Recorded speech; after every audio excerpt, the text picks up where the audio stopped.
দেখো, এই ফ্রি ফায়ারটা সামান্য একটা গেম হলেও এটা যে অনেক মানুষের জীবন পরিবর্তন করে দিয়েছে, আবার অনেক মানুষের জীবন যে ধ্বংস করে দিয়েছে, এটা আমাদের সকলেরই জানা। তবে সামান্য এই গেমটা যে গোটা একটা পরিবারকে আবার নতুন করে জীবন দান করবে, এটা আসলে সকলের অজানা ছিল। হ্যাঁ বন্ধুরা, আজকের গল্পটি এমনই একটা পরিবারকে নিয়ে যারা এই ফ্রি ফায়ার গেমটাকে একেবারেই সহ্য করতে পারতো না, বরং তাদের সন্তান যখন এই গেমটা খেলতো তারা আরও উল্টো বকাবকি করতো।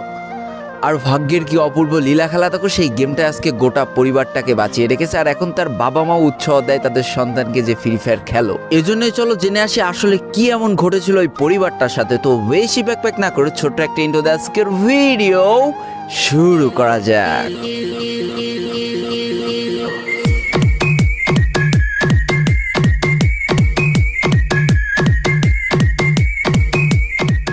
তো আজকের গল্পটা শুরু হতে চলেছে ছোট্ট একটা গ্রামের ছোট্ট একটা পরিবারকে নিয়ে। বাবা মা এবং তাদের দুই সন্তান অর্থাৎ দুই ভাই, ছোট্ট একটা পরিবার, খুব সুন্দরভাবে তাদের জীবনযাত্রা চলে যাচ্ছিল। বড় ভাই একটা কোম্পানিতে লেবারের চাকরি করে, বাবা কৃষিকাজ করে, আর তাদের ছোট সন্তান অর্থাৎ ছোট ছেলে কিন্তু ক্লাস 8-এ পড়াশোনা করে। দারিদ্রতার বেড়াজালে আটকে পড়া পরিবারকে সাপোর্ট দেওয়ার জন্য তাদের বড় ভাইকে খুব অল্প বয়সে কাজে চলে যেতে হয়েছে। এই জন্য বড় ভাইয়ের পড়াশোনাটা ঠিকমতো হয়ে ওঠেনি। তবে বাবা মার একটাই স্বপ্ন ছিল যে তাদের ছোট সন্তান অর্থাৎ ছোট ছেলে যাতে উচ্চশিক্ষায় শিক্ষিত হয়।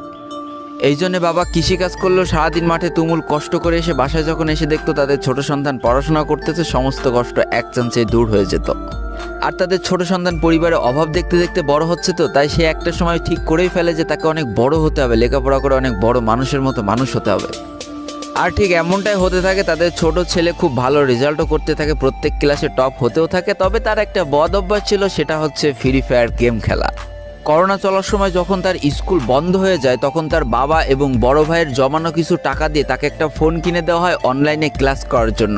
তার ফোনটা ছিল 3 GB র্যামের একটা ফোন। তবে এইখান থেকেই তার ফ্রি ফায়ার গেমের সাথে পরিচয় হওয়া। সারাদিন